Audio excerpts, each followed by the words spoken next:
आखिर क्यों होते हैं हम सभी के कुलदेवी या कुलदेवता, चलिए जानते हैं महत्व।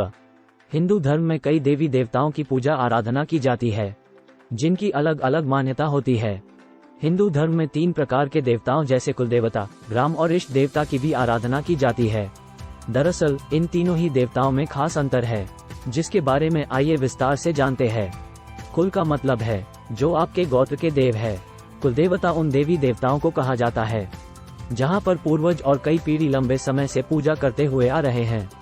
इसके अलावा कुलदेवता के जरिए ही कुल के लोग अपने संदेश या उपासना को भगवान तक पहुंचाते हैं। घर में किसी भी खास मौके पर कुल देवता को याद किया जाता है। उनके स्थान पर जाकर पूजा अर्चना करके उन्हें आमंत्रित किया जाता है। सभी कुल के अलग अलग देवी देवता होते हैं। इसके अलावा कुलदेवी या देवता को वंश का रक्षक भी माना जाता है। कुलदेवी एक शब्द है जो हिंदी में कुला यानी खानदान और देवी से मिलकर बना है। दरअसल कुलदेवी वो देवी हैं जो किसी विशेष खानदान या कुल की आदि देवी होती है। उन कुलदेवी की उपासना करते समय उनकी मूर्ति या पिंडी की पूजा की जाती है। ग्राम देवता किसी कुल के बजाय पूरे गांव के लिए विशेष होते हैं। दरअसल ग्राम देवता गांव या समुदाय की रक्षा के लिए होते हैं। ग्राम देवता यानी कि गांव के भगवान की आराधना समाज के कल्याण के लिए की जाती है।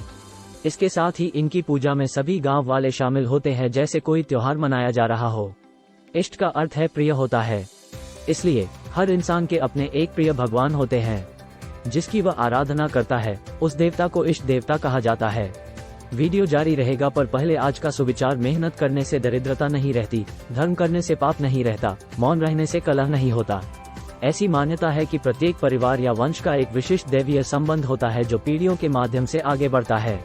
किसी भी कुलदेवी या कुलदेवता को वंश के संरक्षक के रूप में देखा जाता है, जो उस कुल के सभी सदस्यों की रक्षा करते हैं। वही कुलदेवता को उस कुल के देवता के रूप में पूजा जाता है, जिन्हें उस कुल का आदि देवता माना जाता है। किसी भी कुल के देवी या देवता का निर्धारण हमारे पूर्वजों के समय से चला आ रहा है। उस समय उनके इस चुनाव का उद्देश्य था कि उनके माध्यम से कुल के सभी लोग अपना संदेश ईश्वर तक पहुंचाएंगे। पूर्वजों ने उपयुक्त कुलदेवता या कुलदेवी या परिवार के देवता को चुना था और उनकी पूजा करने की प्रथा शुरू की थी। कुलदेवी या कुलदेवता की पूजा करने की प्रथा अलग समुदायों में अलग होती है और सभी कुलों के देवी देवता भी अलग होते हैं। किसी भी विवाह संस्कार में उन्हें आमंत्रित करना अनिवार्य माना जाता है और उनका आशीर्वाद लिया जाता है, जिससे कुल की समृद्धि बनी रहे। उन्हें हमारे वंश का रक्षक माना जाता है, इसलिए ऐसा कहा जाता है कि बच्चे के जन्म के बाद उसे दर्शन के लिए जरूर ले जाना चाहिए, जिससे उसकी सेहत हमेशा अच्छी बनी रहे और जीवन में कोई समस्या न आए। उनकी पूजा करने से परिवार के सदस्यों के बीच एकता और सामंजस्य बढ़ता है।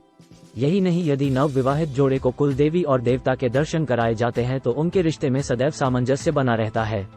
यदि किसी को अपने कुलदेवी और देवताओं के बारे में नहीं मालूम है तो उन्हें अपने बड़े बुजुर्गों, रिश्तेदारों या पंडितों से पूछकर इसकी जानकारी लेना चाहिए कि झडूला मुंडन संस्कार आपके गोत्र परंपरानुसार कहाँ होता है या जात कहाँ दी जाती है। अपने कुल देवी का नाम जानने के लिए डिस्क्रिप्शन बॉक्स में देख सकते हैं, जो कुछ विद्वान के अनुसार दिए गए हैं। वीडियो अच्छा लगा हो तो ऐसे और जानकारी के लिए वीडियो लाइक, शेयर और सब्सक्राइब करें। धन्यवाद।